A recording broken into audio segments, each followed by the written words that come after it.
Welcome to the planning committee. The first item is the minutes of the last meeting. Do you wish I signed them as press record members? Yeah. Is that agreed? Agreed. Right, okay. Yeah.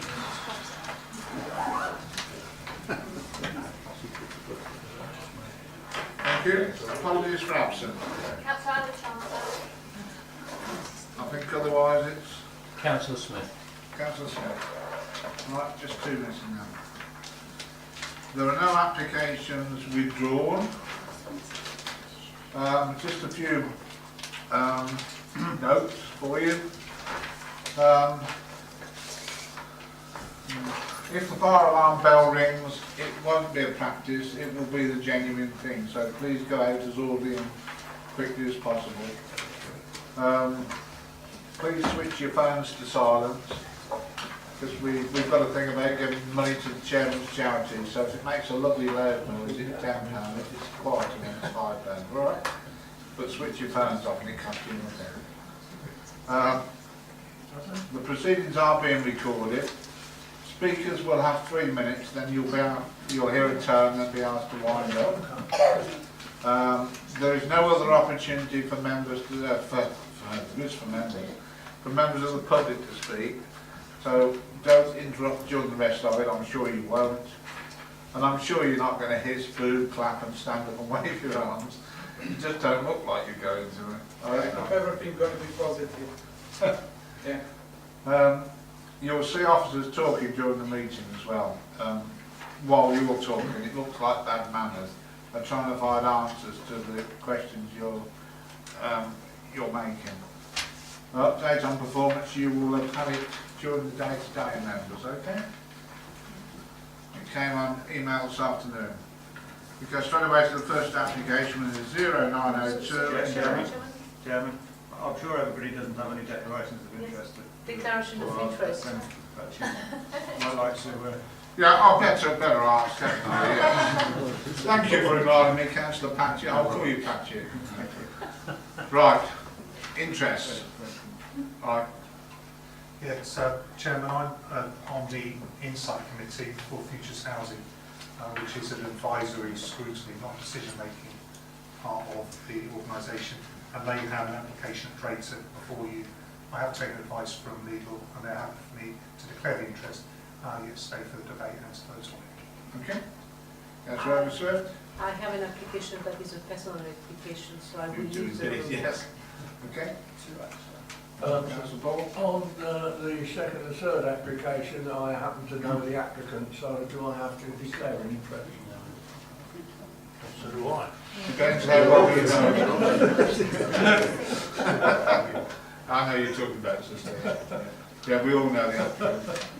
Well, it's going to be a short night, Chairman. Yeah, thank you. That was very Right, we'll go back now then. Party whipping arrangements. No, Members of the public, we don't get together beforehand and decide how we're going to vote politically. Most definitely don't. If anybody ever sees that or suggests that, please let us know.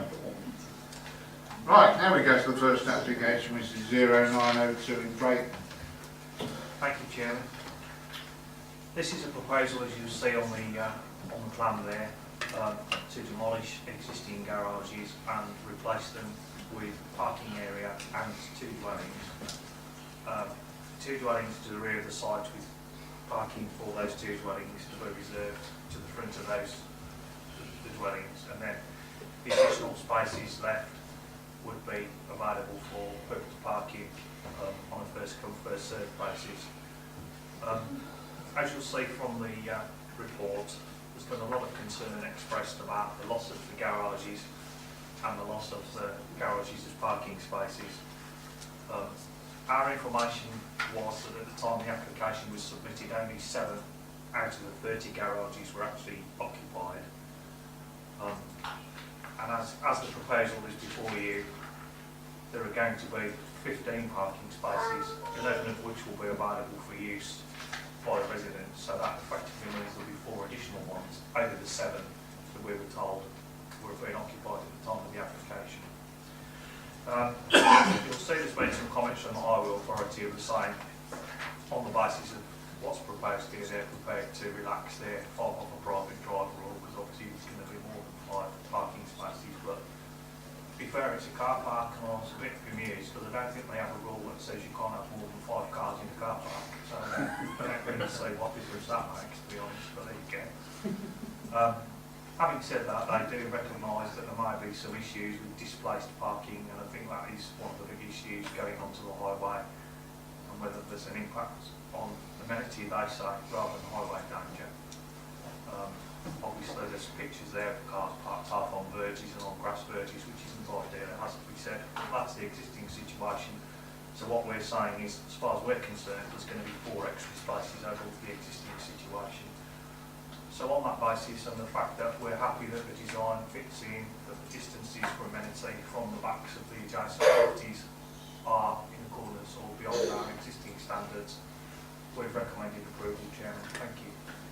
Thank you, Keith. We have 3 speakers. First one is Mr. Wheeler, who's against the application. You have 3 minutes, sir. Good evening, I'm against the application. I've been a resident in the council of rent garages for 30 years now. You know, I've been good tenants, no problems at all. But to think that you're going to take a garage away from us, and just 2 houses, what we don't really need. We don't need no more housing damage. We've got plenty of housing damage already. You're moving 300 down the road. And if you look at the peak, parking in peak, 5, 6 o'clock in the evening, I wouldn't be able to park my car anywhere. I live actually on Tyne Road, and on that Tyne Road, it's full at 5, 6 o'clock in the evening. If I go out for a night, I will not be able to park my car anywhere. If I park on the grass verge, I get done. If I park on the path, I get done. And another thing is as well, you've got to think of the health and safety aspects of it. A little while ago, we had a fire in the street. The fire engine blocked the street completely. Residents had to move their cars so the fire engine could get down to the street because they were parked on a pathway they're not supposed to park, which was just stated. But where are they supposed to park them? There is no spaces. These spaces will just be allocated to 2 houses. Where are we supposed to park the rest of our cars? Well, there is an ambulance turned up and they blocked the road for 2 hours. No one get in and out of that road because their ambulance was sorted out and somebody else. You know, where are we supposed to park? Tell me where I'm supposed to park. No one can tell me where. I've got a garage. That's where I want to park the car. My cars are not cheap. I don't buy rubbish. My garages, my cars are expensive cars. I don't want to leave them on the street. Residents had cars bashed. There was one the other week. £200 of damage. Person drove off, left it. Over the Easter break. Another one got the wind mirror knocked off. Someone left it. People just hitting the cars because there's nowhere to park. It's full. Okay. Okay, sir. Thank you. Next is Mrs. Rambler from the Town Council. Yes, thank you, Chairman. Yes, parking in Waveney is probably almost one of the worst places on the estate for parking. It is horrendous.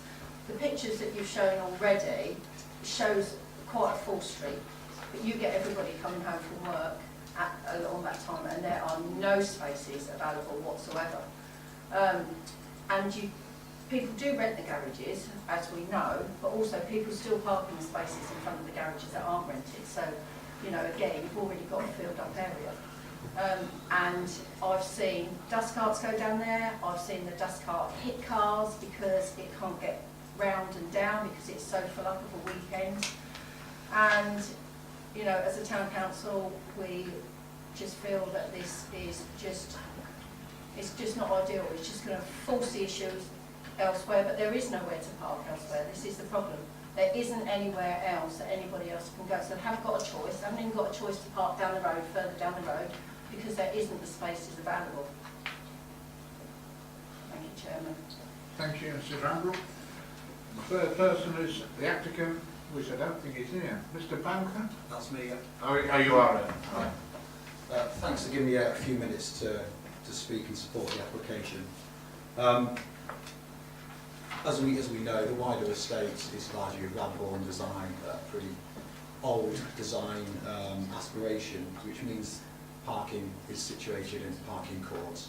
The reality today is people don't want to park in parking courts necessarily, not everybody, but a lot of people don't. They want to park outside their houses.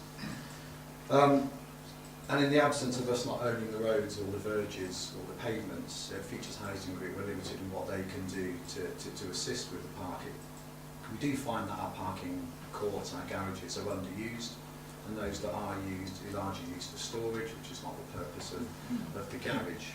But what we're looking to demonstrate today is that whilst removal of the garages could create a parking issue, we're not contributing to the wider parking issue by displacing car parking. We can provide 7 spaces that are currently used on the garage court on the site and our additional parking as well. So 750% parking is provided on this site. But what I would like to say in support of the application as well is that, as I said earlier, we don't own the road or the pavements. We're willing to work with the County Council to identify parking, and also we're reviewing our parking at the moment across all the estates that we manage in Daventry to see if we can knock down garages and create bigger, better spaces, because the garages are quite small for modern cars and a lot of them aren't really safe. So, you know, we are willing to make a commitment to the council that we want to address the parking, but we need to work with the County Council. Okay, thank you, sir. Local member, Councillor Howard. Hi, yes. I don't necessarily want to repeat what you've just heard. So as in, like, you've heard the problems we've had with the fire engine not being able to get down. So I just want to say that we had hoped that the withdrawal the first time round of this application was kind of done because of common sense. However, it's been resubmitted, and we're asking you today to not accept this application. Parking, health and safety needs to be addressed first before you consider this. I don't believe enough work has gone in to help the residents who have voiced their concerns by the developer. As the committee, please put this development second and the needs of the community first. I presume that you have all been to the area, and if this is the case, this application will not go through. Thank you. Thank you. Right, Councillor Carr. Thank you, Chair. Yes, when I first moved to Daventry, I lived on the Grange estate, and I also rented a garage. And I rented this garage for about 10 years, just before I was leaving the Grange. Anyway, for some reason, the council decided to double the rents. I know this isn't a planning matter, but I'm just telling you how this has come about. Out of the blue, the rents got doubled, hence everybody was giving in the garages because they thought, you know, 100% increase was totally out of order. So that's how we've ended up with a load of garages that hadn't been used. And even on my ward, which I cover on the Headlands, we've got a big issue there. One instance, we've got Brian Walk, where the council have sold the properties off to a housing association, and even the land that used to be garages, where the garages no longer exist, so you've got this stepping stone effect. And they are frightened to death that the housing association will someday sell that land off to a third party to build properties on. I mean, like it's been said earlier, they're having the same trouble at night parking the vehicles. You know, and they was hoping that maybe the council could flatten that land and level it out for parking more vehicles, and then they found out, as I say, that it had been sold off to the housing association. But car parking in general in Daventry on all the estates are a nightmare. You see cars parked, you know, everywhere they shouldn't be really. Corners of roads, on the verges, churning all the verges up, especially this weather. But, you know, I just think this is too much of a infill, really. I mean, that's the only grounds I can think of refusing, you know, is it's too much of an infill to build properties on garage space, which, you know, is very limited parking space at the moment. Thank you, Chair. Thank you, Councillor Carr. Councillor Olga. Yeah, it's, I actually went to the location, and it wasn't at a particularly, what I thought would be a particularly busy time, but the place was absolutely gridlocked. There was double parking, there was parking on the footpath, and I hear today nationwide that the government are thinking about imposing parking or enforcing parking on the pavement to prevent it, as they do in London, which will mean that some of the photographs you saw, the cars that were parked half on the pavement and half on the road will not be allowed on the left-hand side, that bit there. They will have to find somewhere else to park. So it's not just the people losing their garages that need to park, it's everybody on pavements that need to find somewhere to park. If we think it's acceptable that cars are parked on footpaths that are required for pedestrian traffic, and that is acceptable to us as a planning committee, then I think that we're not doing our job correctly. We need to understand the impact of removing these parking facilities to the quality of life of the residents that live on these estates. I personally feel this does not go far enough. I would personally prefer the whole place to be turned into a car park to allow those cars that are currently on the parking on the footpath to be able to park in proper spaces. And I personally cannot accept this, and will be going against officer advice purely. I think it's overdevelopment of the site, and I think that if the capacity there, it's going to impact on the quality of life of the other residents. It is already poor, and it's only going to get worse. Is that a proposal or is that a proposal or not? Yeah, I may need some help on the if there is satisfaction for the reasons for objecting. Right. Yes, it is. So what are your reasons broadly? Overdevelopment. I think that the fact that space in there is actually designed for parking. Lack of sustainability. And yeah, that sustainability and the fact that the amenities, it's going to impact on the quality of life of the residents in the area because of. Are you happy with that, Mr. Planner? Can we use those? I'm trying to anticipate members might come up with some suggestions along these lines. I think what you're trying to say, despite what we say in the report about there's actually an increase in parking spaces available, you're basically saying you don't agree. You think it's going to increase the parking on the street, which is a bad idea from an amenity point of view as much as anything. Yes, sir. Because that's kind of what the highways have been saying, really. Yeah, but there's a point here, sir. It's just the fact that the cars that you photograph are a vast majority of them on the pavement, and they will not be allowed to be there. And they can't park on the footpath on the road because you will have no way of getting cars through there. So I do not accept that providing of those extra spaces is going to solve the problem. And so, even despite what highways say, I don't think that has been taken into account. Having said that, I think the question you've got to ask yourselves is, will refusing this planning application solve the problem? And if the answer is no, it won't, then you've got to have a reason to refuse it that stands up to that kind of scrutiny around it. Because if we go to the plan on this, which is obviously a possibility, and we say, well, it provides parking for the two houses for themselves, and as far as we're concerned, and we're told it provides an additional 4 parking spaces over what's the situation now. That's the kind of situation that's going to be discussed to that affair. I'm not saying there's not a problem with parking in the area, and as we've said in the report, it tends to be the problem with these type of estates where there were parking courts, and obviously it was never envisaged either at the time that they built that houses would have 3 or 4 cars probably in each house, and that's the problem. But that's an existing problem. I don't see how refusing this application is necessarily going to pull that right. That's my difficulty. But the problem is that the cars are parked illegally there currently, and this does not allow, what we need is more parking facilities, and that is not enough for the demand it's going to have. Bear in mind all the cars you're going to lose. Cars are currently parked there anyway. Through you, Chairman, it's not the role of planning to resolve existing problems. Okay. And it's also not a planning issue whether or not there might be some parking issues. I mean, there's lots of places all over the district where people park cars on pavements, and frankly, if they didn't, roads wouldn't be passable. So it's not, it's not right to say that it's in every case everywhere at all times. It's never appropriate to park on a pavement.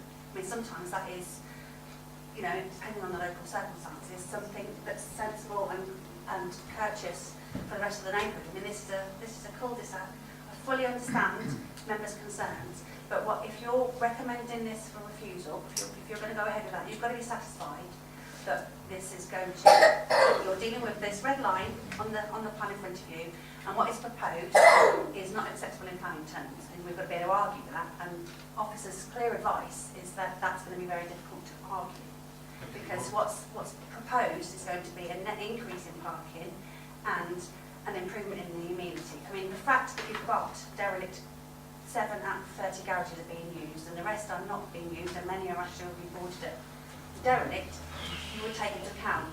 These are in effectively private ownership. There is not space to park cars in front of the empty garages. It would be very difficult to pass through there. And actually there's nothing to stop any owner of garage blocks like this to just fence them off or put in, to have them knocked down. I mean, they are allowed to do that.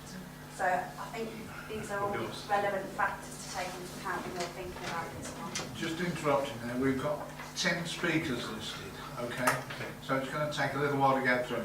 Going back to the proposer, So would you like that to stand? I would Because like I'm to going to have to stand, move please. on. I would like to stand and based on amenities and overdevelopment Yeah, okay. Do you have a seconder? and sustainability. Well, I think Presumably we're talking I about... think you were next the knock-on to effect, seconded Councillor Ritchie, so the knock-on effect of the loss of parking, though, that's what we signed, the loss of the garages. Sustainability.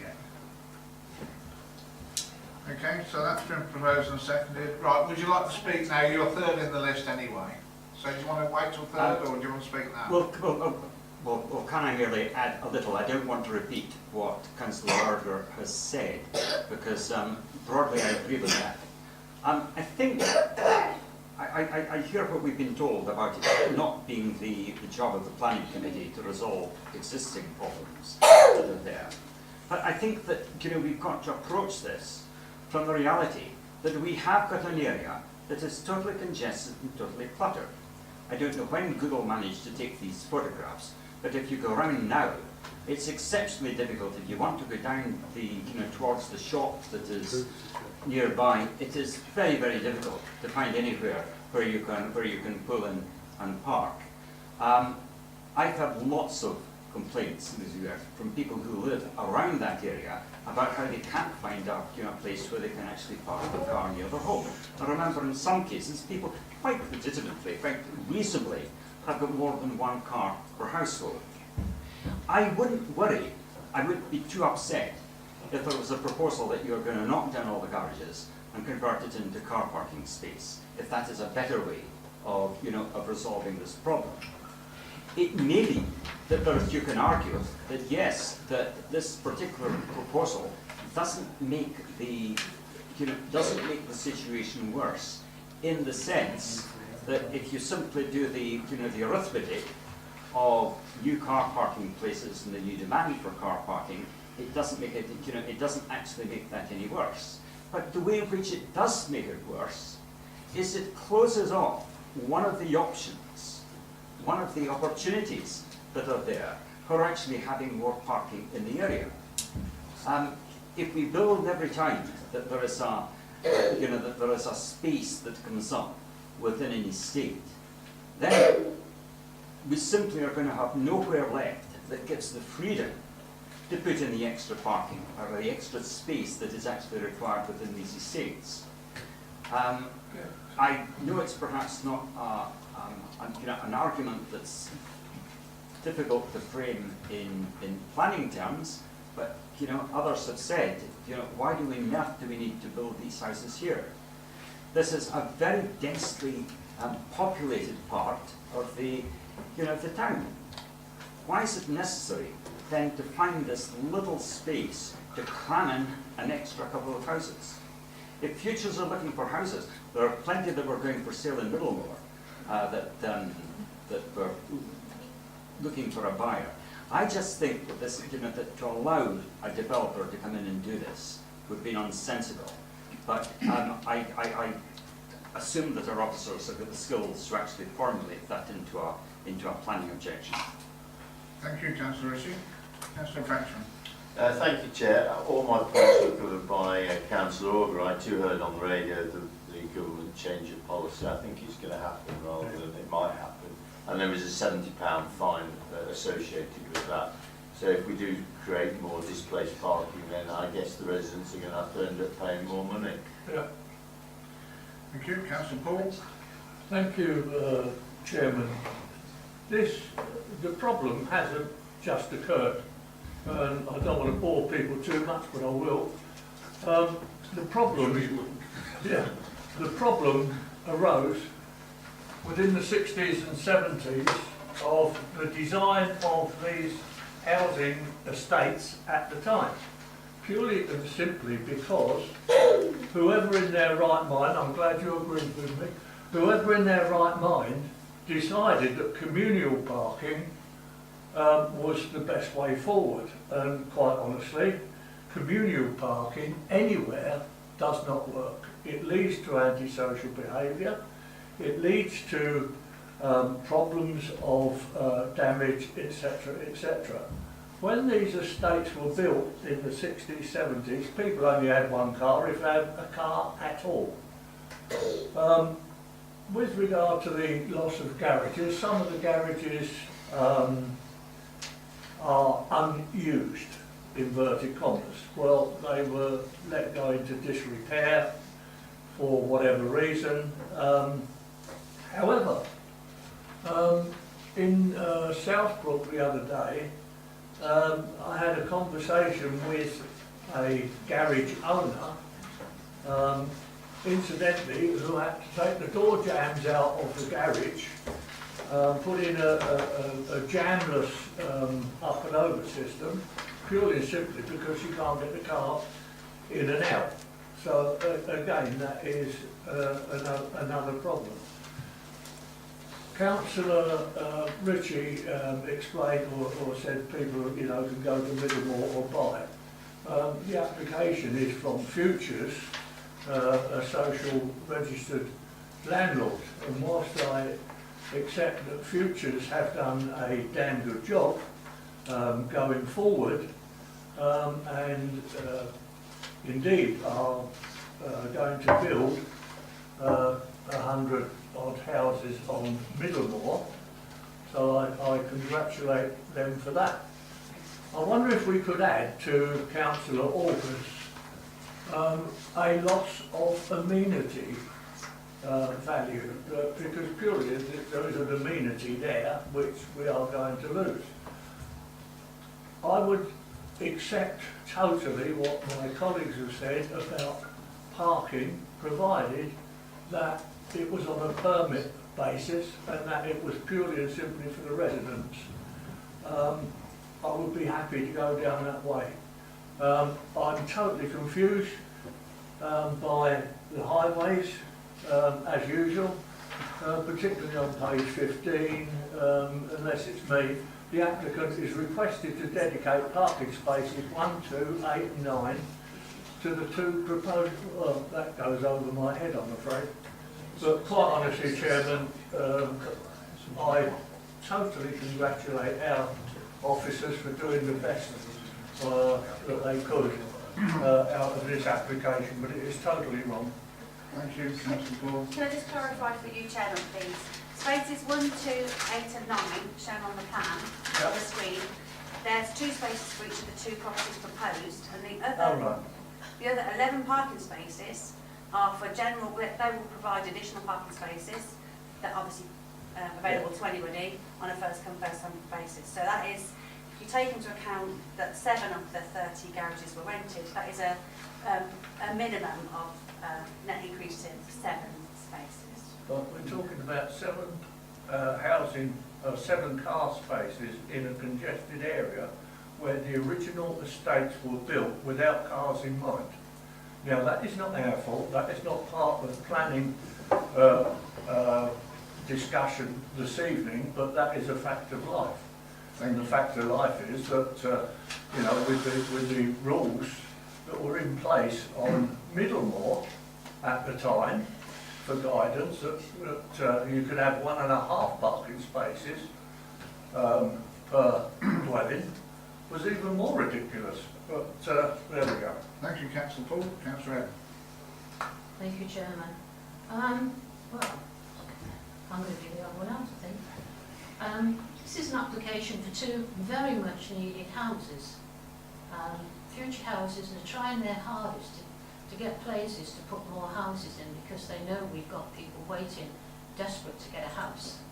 These are 2 nice little houses which will fit in there, and they'll do 2 families. They're very big. They'll make them very happy. No, I'm not starting again. I know what I'm saying. Yes. The- You the- carry on, the- councillor Redden. You say what you Ignore think, him. because you always do.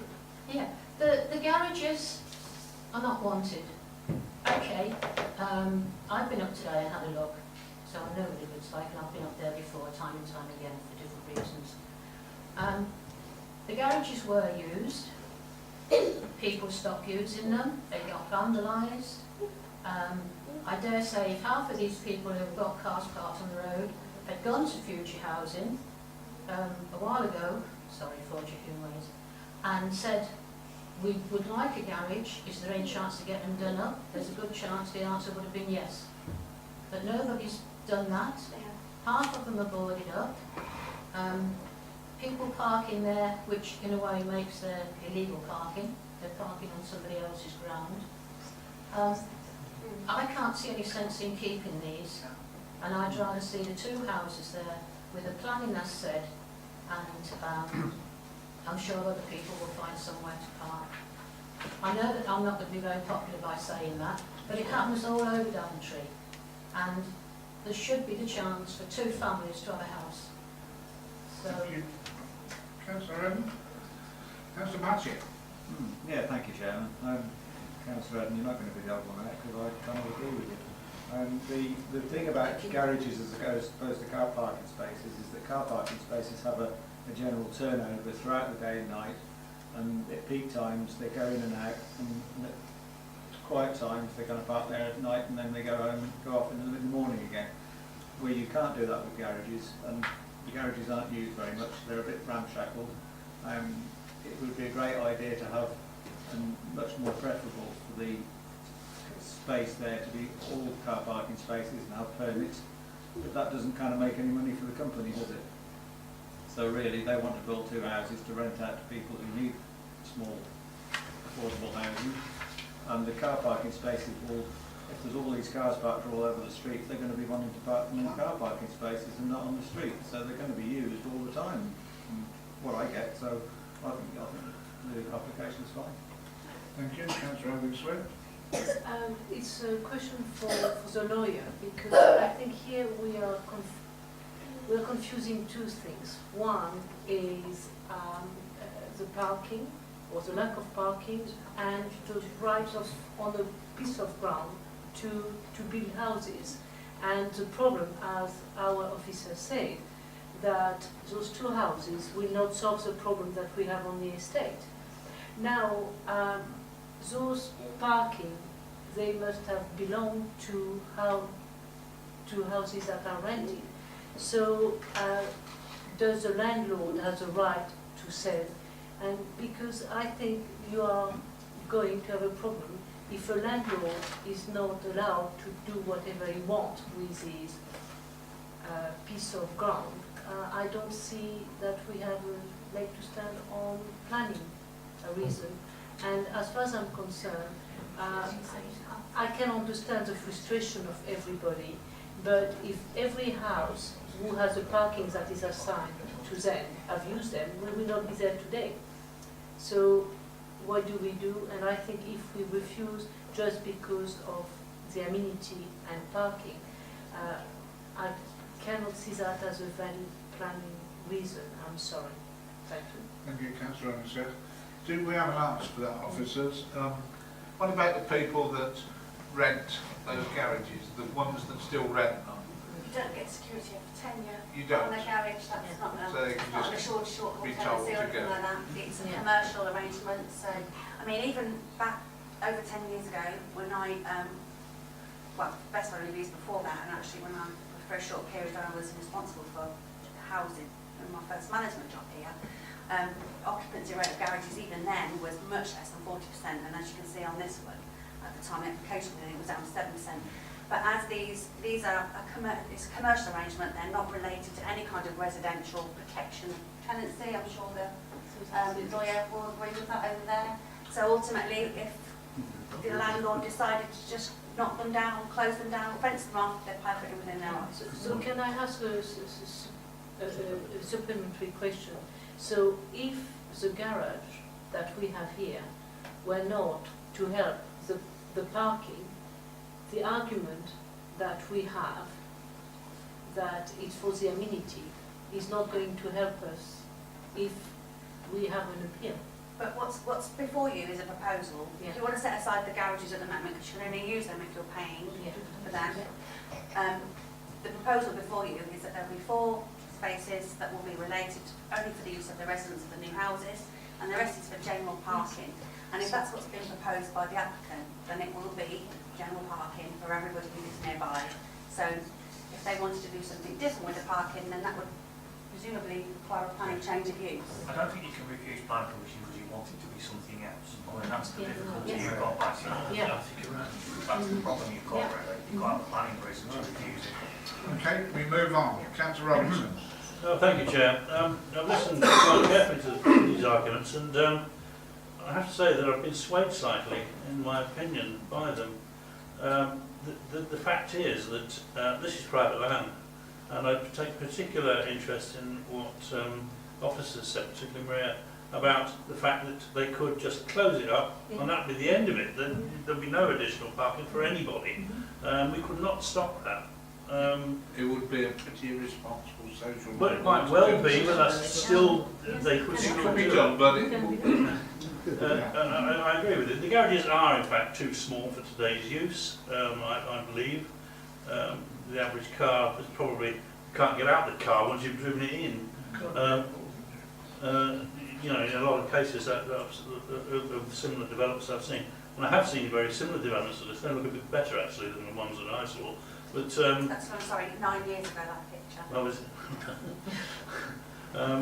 But a similar scheme has just been completed in West Haddon, which is where I live, and okay, there's a little bit more space, I must admit, but it seems to have worked out quite well. But I do find the argument that Future's put forward about they couldn't remodel the place because they don't own the roads to be a little spurious, because basically they probably do own the road, and whether they do or not, it doesn't matter. If they wanted to work with the council to remodel the thing a little bit, I'm sure that the council would be amenable to it. But again, that's not what's on the agenda today. What's on the agenda is this private piece of land which an application has gone in for, and I think it actually now makes sense. Okay, Councillor Longley. Yeah, thank you, Chair. I too have listened to the arguments quite closely, and I've come to the conclusion that the officers and Councillor Patchett summed it up quite well. And as I understand it, we're actually going to improve the situation if we go forward. And it would seem to me to be very perverse to vote against that. And I think we'd probably lose on appeal. So I shall be voting for the proposal. Thank you. Councillor Bowles in a quick one. Because we're not a lot of people. Yeah, I'm minded that you know, the garage you fell into disrepair. However, there are a number of these garages in with the confines of the town that have had major repairs done to them, and yet the applications are still going through for those to be demolished and have houses built on them. It is a shame that I can't agree with my colleagues, but we didn't make the problem. The problem started in the 70s. Sorry, Chairman. Okay, and a quick one from you, Councillor. Maybe 2 quick ones. Just picking up on what Keith said, we can't refuse this because we want it to be a car park, or we feel that it should be a car park. That's correct, isn't it? Yeah. Well, that can't be a reason for Yeah. refusal. And secondly, I can see no way of preventing, looking at that diagram, other people parking on the house car park spaces. That, through you, Chairman, that would be a civil matter for the tenants or the landlord to resolve. But by and large, in our experience, there's lots of bespoke parking in all sorts of places, private driveways and bespoke parking, and you don't really, if it's something is labelled up as private parking, it doesn't. Most people are very courteous about that, they don't. Okay, thank you. Chair, Very I could quickly. quickly come back. Quickly, yeah. I know you don't judge every application on its merits, but what's going through my mind at the moment is we've lost a lot of car parking space, ex-garages on places like the Grange Estate, in Eden Close and that.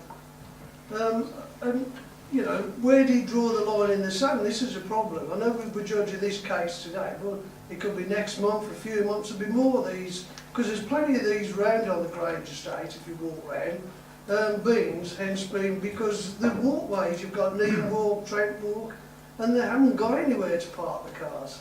And there's plenty of areas like this, and I can see them over the next few years. If this is given the green light, they'll all eventually be dwindled away. That's not a big concern. But through you, Chairman, I would expect a response, taking off my planning hat for a minute, but as the community manager, I would expect a responsible landlord to be considering what the void rates are like. I know from personal experience that empty garages can be attract antisocial behaviour, kids break in and do all sorts of stuff. So I would, if they're not good quality and they're not being rented, then I would expect them to bring them back into an alternative Yeah, but what has the council done to rent these garages out? I mean, they should have sent letters out saying use them or lose them. Has that been done? They haven't belonged to the council since stock transfer in November 2007. So, but even before stock transfer, garages may have been popular in the 80s, but from the 90s onwards, it's fair to say they've become less and less popular because people simply don't want to rent a garage, and that predates putting the rents up. I have to say I support Councillor Carr what he's saying, that it would set a precedent for further. I know the Grange estate as well as the Sayesbrook, like the Manhattan, as well as the Headlands, and there are places where you could chew on a few more in. Well, I'm going to go to the vote now. I think we've had enough comments from people. We've got a proposition that the application be refused for the given reasons. That has been seconded. All those in favour, please show. 1, 2, 3, 4, 5. 5. Yeah. Those against? 1, 2, 3, 4, 5, 6. Right, that has lost. So I need another proposal now. I propose that we follow this advice. You propose the application be approved. Look on the 22 building. You got building. Can you be quiet, so so it's that fine. Now, that's the sort of attitude. If you'd like to stay and sit and listen to the end, you haven't lost it yet. If that is how much it means to you. Huh. It means a lot, but we're trying to say something. Well, why don't you sit and wait for the decision? You haven't got the decision yet. It's bad manners to walk out. Right, we have a proposal. The application be approved. All those in Seconded. Oh, right. Councillor Patchett, I think, first. All those in favour, please show. 1, 2, 3, 4, 5, 6. I can tell you I'm very tempted to put a casting vote the other way. To vote the other way, which would be a casting vote against the application, because I feel very, very strongly that the objectors are right. But you didn't in the first one. No, I didn't in the first one, no. So how can you vote in the second one? I can vote in either of them, it doesn't matter. I think you just need to get how many people are against. Well, are you going I thought to, it had Chair? to be both on it. To vote, it's get people to vote. We've got 6 in favour, Chairman. Graham, so The only reason I won't do it is because I think it'll win on appeal, unfortunately, but I think it's morally wrong, and I think it is wrong, and I think the people at the Grange are right. Right, those... Excuse me, Chair, I think the gentleman would like... No, I'm just ready to count. We've got a counter. Right, so we've had those in favour. No, we haven't had those in favour. Yeah, we've had those in favour, Chairman. Right, those against the proposal. 1, 2, Which it 3, should be 4. 5. There's only 4 now. Yeah. Right. So now you're knackered. So, sorry, Chair. Well, I wasn't going to vote anyway, as I've told you. Okay, the application is approved.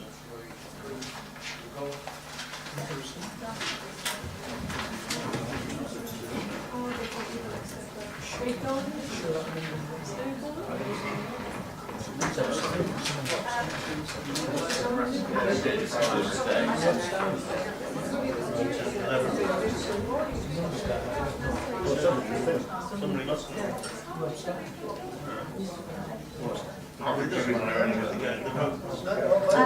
For those members that may not be aware, at the moment there's, I think yesterday it was considered by the Scrutiny Improvement Committee, there's going to be a task panel on residential parking. And I think that is potentially the place to have the wider strategic discussions about parking issues. Because, you know, much as everyone sympathises with the situation for local residents, we have to consider this on its planning merits. Could I say, if I don't know what that S&I will come up with, but if Daventry developed a policy, therefore that would have been grounds for refusing it. But we don't have a policy at the moment, so we couldn't really. Well, whether, I mean, it would, I mean, whether we could have a residential parking policy that was an adopted planning policy remains to be seen. We certainly haven't got anything like that now, have we? Not in terms of resolving. Chair, can I ask that you sort of tell us again what was the outcome of that last vote? There was some discussion around here. Somebody abstained from the second vote. Do we need to? I don't actually see an abstention. No, but you don't You don't have to, you don't have to For declare. against it, Instead of it being 5 or 6-5, it was 6-4. So one person didn't vote. But it wouldn't have made any difference if they had. As I say, I think it will win on every sense. So, that is a good point. Okay, the next application is in Arthurwood, and we'll wait till our councillor leaves.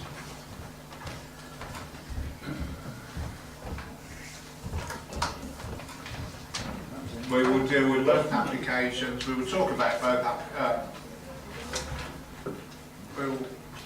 both applications together, and we will vote separately on them. Okay, the listed building one. Yeah, we're a cyclist. Over to you, Keith. Thank you, Chairman. As you'll see from both reports, this is an outbuilding that sits in the courtesy of a listed building, which is why there's a listed building application as well, because we consider the building to be courtesy listed. Basically, the proposal is it's already in use as a domestic outbuilding, although you'll see from the photographs of the interior it's being used for storage, etc., rather than actually being lived in as such. And the proposal is to do operations internal and external with windows so it can be lived in as ancillary accommodation. So despite what it actually says in the description of the listed building application, from a planning point of view, we don't actually think it's a material change of use. And just on that point, what we've put on as condition 7 of the first application is alluding to that situation. We think it probably looks very informative rather than a condition. Because a condition is something that's required to make development acceptable. And as we're actually saying no material change of use is taking place, what that is trying to say is if you do decide to occupy the second accommodation, that would be a material change of use, and on that basis you want to submit another application. So we just change that informative to an informative to make that point. But given who the applicant is, I'm sure that won't be a problem. Having said that, the actual details of what's proposed are, as I say, some internal alterations and windows that are in keeping, and photovoltaic roofing slates, which we've seen samples of in the office, and I think there are some photos. Sorry, can we just check there's no problems outside? Do you mind if I just... I can actually hear it from here, so I think we can just stop a minute. So you're okay? Okay, good. So we can hear it from inside.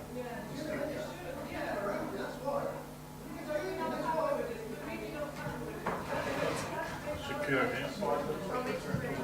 Keith, are these tiles that are photovoltaic? Yeah, they are, yeah. So actually sort of this size rather than... Yeah, they're really good. I'm not sure how big they are, but I'm told by people that have looked at them, they look really good now. They're very So expensive. if you've got them on your house, although they'll look a little different, They go in, clay they are. tiles, they would blend in much better than the big panel things. Just in case, make sure they leave the building. Sorry. No, we're just making sure that... Are they expensive? Yeah, they are. At the moment? They are expensive. I've got it in from the... I assume you can put them up more cheap to put them up, is it? Well, we need electrical work doing it still, so... Lots more wires and things to use. instead of wiring it to one wire, to link up. There's lots of wires, there's lots of panels. Yeah, he's there, he's there. Oh, Is that, okay? Obviously keeps an eye on our Right, okay, carry on, Keith. Sorry, I'm just saying about these photovoltaic cells, which are now quite good in terms of their appearance, is very similar to the real thing. And we've got some photographs there, which Maria was whisking through. There's a picture of a roof, wasn't there, with them on the actual roof, I saw somewhere. There we are. That's what they look like. So, Very good, very good. it's a pretty good job, isn't it? You couldn't really tell if you didn't know. So anyway, on that basis, obviously the conservation officer is very concerned about the materials that will be used on a Gershie's listed building, so she's happy with them. Who am I to disagree, so to speak? So on that basis, with that alteration to that condition 7 on the first one, that's recommended for approval, Mr. Chair. Thank you. Local member, Councillor Auger. Yeah, I've gone through the application and I think those issues are aired quite well through the report, and I think the conditions take care of any concerns or worries that I had. And would like to go along with officers' advice on this to approve, and I would like to propose it. Thank you. Do you have a seconder? I'll take you, Councillor Freshman, because you're second to speak anyway. I too think that's fine. My only question is that, to about condition 7, I'm not quite sure the legalese of it, but what's the situation if it was proposed to be sold off as a separate dwelling? Yeah, that would be planning commission. That's what we're saying. That's what I'm getting at. Yeah, that's what we're trying to say, really. So this is purely attached and ancillary to the use of the main building? Yeah. Okay. Fine, so, okay, I'm happy to second that in that. And is that both applications, or do you need to do it again? I was just doing one for a start, Yeah. but if the proposer wants to make it both applications, you can be the proposer for the first and for the second. Yeah, I'm quite happy with both, having gone through both reports. Again, summarise Me both too. the conditions. You're happy Yeah. to second both the applications?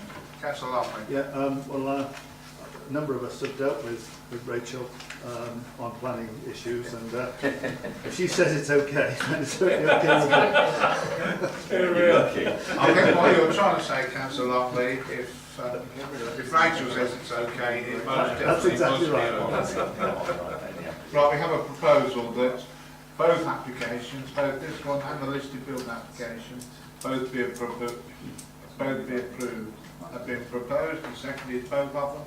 All those in favour, please show. That's unanimous. That is for both applications. Okay. Thank you. Back in. I would like the officers to pass on the details of those websites. Sorry? I would like the officers to pass on the details of those files.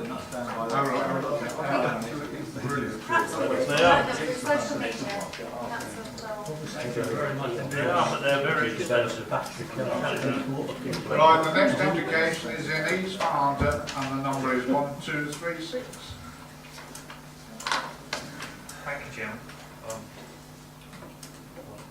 It would happen again, wouldn't it? But this is another application to replace some garages in a garage court at the back of some former local authority houses, I suspect, knowing where they are. And replace them with 2 flats this time.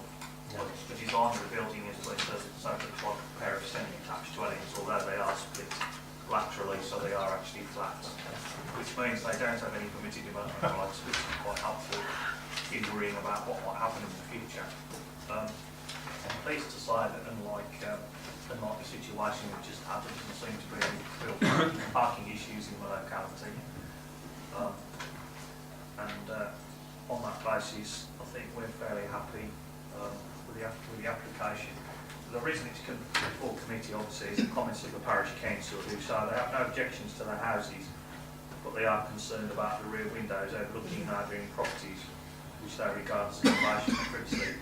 The property concerned, as you'll probably see on the plan, sorry, if we go back, is the one to the north, and it's got a big garden. There we go, it's that one. So it's got quite a big garden, yeah. So it's obviously settled, the building is turned away at an angle from that property as well. and the distance between those windows is well in excess of our normal required 22 metres. So on that basis, so the nearest window I think is a bathroom window anyway. On that basis, we're fairly happy that the overlooking is within acceptable limits, and that just shows you some photographs of presumably that weren't taken in the winter, that what it's like around that area. But yes, there are the garages again. So, on that basis, Chairman, we've recommended approval, but as I say, we haven't taken rigid development rights away because flats don't have any. Thank you. Thanks, Keith. Local member, Councillor Organ. Yeah, I've got no major issues. You go first. Sorry, I noted the parish council's invasion of privacy. But then again, it's all about distances and times and what is acceptable and what is not. And to a certain extent, I thought this was rather subjective rather than objective. So, with that bearing in mind, I'm happy to go along with officers' advice to approve. I think if I'm right, actually, can we just go back to the floor? So I know the window nearest the back of the bathroom window. It's the first floor flat plan. Yeah. So the two windows are actually, because they've got the lounge on the front of that one. So if you'd expect people to play more in the lounge, more in the daytime, the window on the back is actually a bedroom window. So presumably they'll be in there with the curtains drawn, and they're unlikely to be in there, like obviously with the lounge window, they'd probably be in there, the kitchen window, they've been there most of the day, but that looks in the opposite direction. That looks back towards the houses, which are in the applicant's ownership anyway, the blue line, as you'll see. So that isn't where the objections come from, just to clarify that. So actually they have put, should we say, the least intrusive window, which is the bedroom, on the back elevation rather than having the lounge looking over the back. Anyway, thank you, Chairman. It's like that. Okay, you I'd propose. like to propose it, yes. Okay. Councillor Owen Swift. Yes, Oh, wait a minute. Do you have a seconder first? That'll be You're seconded. Yeah, Would you like to speak before Councillor Owen Swift? Not particularly. I think it's pretty open and shut, personally. Okay, thank you. Councillor Owen Swift. yes, some happy to call me on that issue, and in fact, the issue wasn't really on planning; it was more on management of the trees that we see. So could we put a condition here, because they changed the size of the ground of the planning application, and the main problem, besides the windows, but that was a small problem. The other problem is the management of the land and the trees will create problem for them, but I don't know if we can do that with that planning application. Could I have some? Well, we've got condition 4 that's requiring a detailed landscaping scheme including maintenance. So I think it's covered, to be honest. No, but the thing is, where the people who live to the next houses were not sure, because in the planning application, it seems that now the trees that you see is out of the planning application. Out of the red line, but within the blue line, I think Yeah. that's what you're trying to say. You can, well, I've always been told, obviously you've got a new planning solicitor here, but I've Yeah. always been told you can put conditions on blue land because it's within the applicant's ownership. Yeah.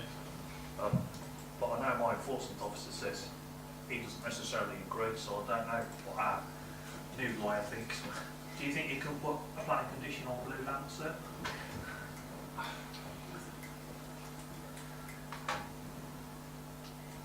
I think I'd advise against, because it's peripheral to what the application is for. I mean, it's not quite the same as that condition 7 that we looked at beforehand, but it's not really controlling what's going on. It's trying to control something that's a bit sort of peripheral. Really, Chairman, there's potentially other legislation that we can, if it was an amenity problem, if it was, the tree was overhanging like it looks like on that photograph, there's other legislation we can rely on. That is the only concern that the neighbour had, and I know they will be in discussion, but and you can see their concern. So I mean, you could require to have that tidied up so that it wasn't overhanging and things like that. Separately, you mean? Okay. Yes, through environmental Yeah, legislation. Does anybody else wish to speak? If not, we'll go to the vote. We've got a proposal of the application being approved, seconded. All those in favour, please show.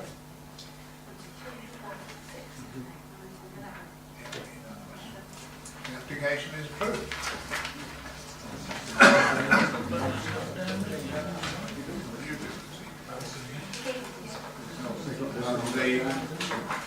The last report is 494, is in Malton.